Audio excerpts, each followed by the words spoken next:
Tired of dropping your phone or struggling to prop it up? Meet the PopSockets phone grip with expanding kickstand in black, your new must-have accessory. Don't miss out. Grab yours today. Click the link in the video description to shop now on Amazon. Keir Starmer chose Islam over mums. Why didn't he honor Mother's Day before posting about Eid?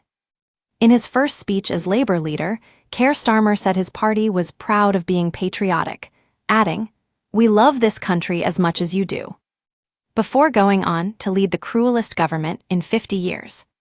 Still, putting aside the winter fuel debacle and the cuts to PIP benefits for one moment, on Sunday this very proud son of a toolmaker had a wide-open goal: to praise the very infrastructure of this country and one of the most undervalued national assets in Britain: mothers. He missed the goal. His metaphoric ball is probably still up there knocking about with Harry Kane's missed World Cup penalty against France. Instead, Sir Keir took to X to pay tribute to a different sector of society.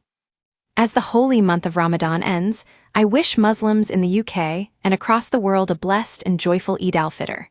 Eid Mubarak. Mums didn't get a look in. But then again, what would you expect from a party who has famously struggled to define a woman? For a party who thinks women can have penises and men cervixes. Naturally, people were furious. The Mumsnet chat forum went wild, and followers replied in their droves to Sir Keir.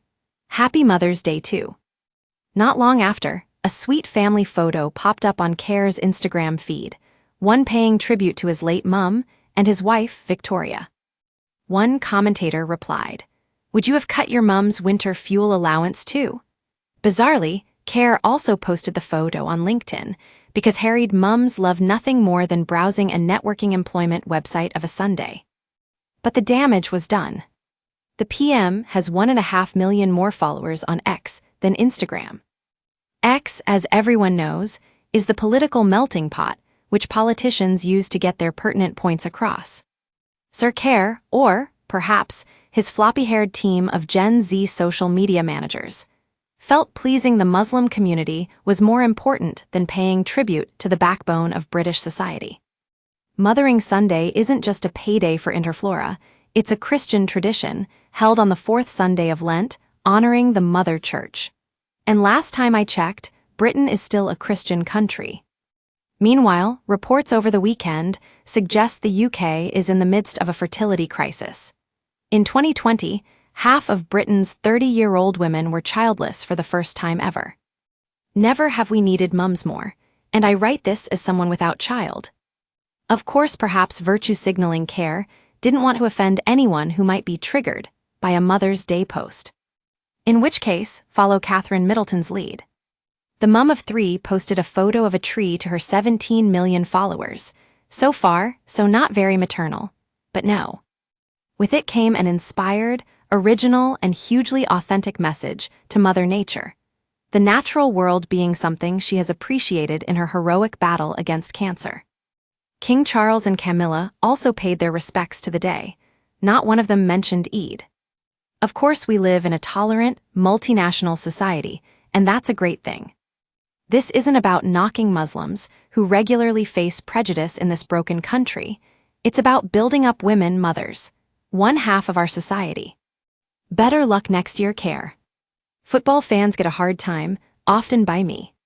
So it was refreshing to see some proper, old-fashioned humor on display by Brighton fans over the weekend.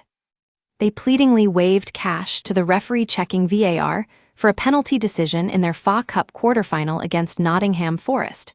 Alas, bribery didn't swing the result their way. As one wag quipped online, "Nice to see them donating to Forest fans for their Wembley trip. Were I to bother, I would absolutely, categorically be diagnosed with ADHD. As would most of us in this day and age. What I wouldn't do is then get signed off sick for 6 months and watch Netflix while my colleagues pick up the slack. Yet this is what almost 17 million Brits are doing according to latest stats from the Department for Work and Pensions. Almost 50% of people say they suffer from mental health problems, and the number claiming benefits has risen by 2 million since the pandemic. Many of these are Gen Z. It is pathetic. Not only is this snowflakery giving a bad name to those who really do suffer with mental health issues, It's unfair to the rest of us paying for it. King Charles, 76, is the other end of the scale.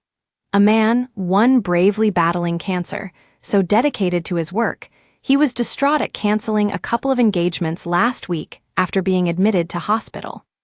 How despairing he must find all of this. Anxious times on Saturday night.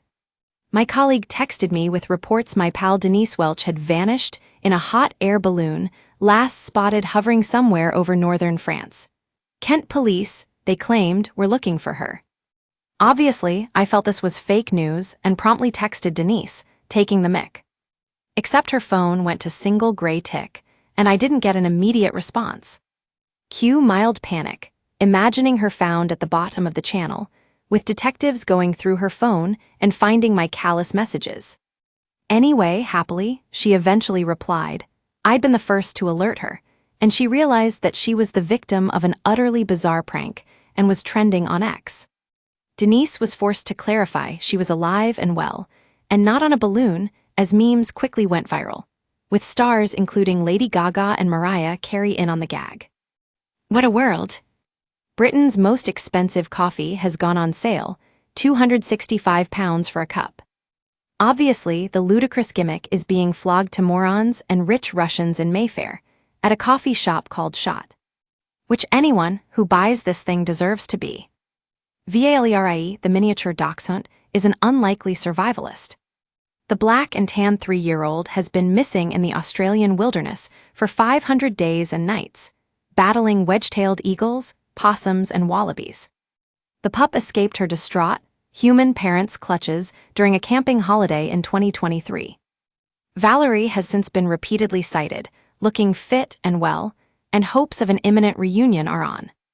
Now, knowing the breed as I do, this entire story baffles me. My miniature dachshund Dora wouldn't last 4 minutes in the wild. Bred on a diet of tuna in olive oil, she won't eat it in water, steaks, sea bass, slivers of cheddar, grade 4 strength is her preference, buttered mince and gently heated packets of posh organic dog food butternut box. She considers herself the Grace Dent of the canine world. As a puppy, she was fed on a raw food diet, supposedly good for them. And once, when I proffered Morrison's chicken breasts, she haughtily turned her back and genuinely wouldn't eat until I replaced them with M and S ones. This, it should also be pointed out, is a pooch who must be carried in the rain, wears an assortment of made-to-measure fleeces in winter, sleeps only in 500-count White Company bed linen, my bed, and basically won't walk below or above temperatures of 15-23 degrees. Much like her mother, a survivalist she is not.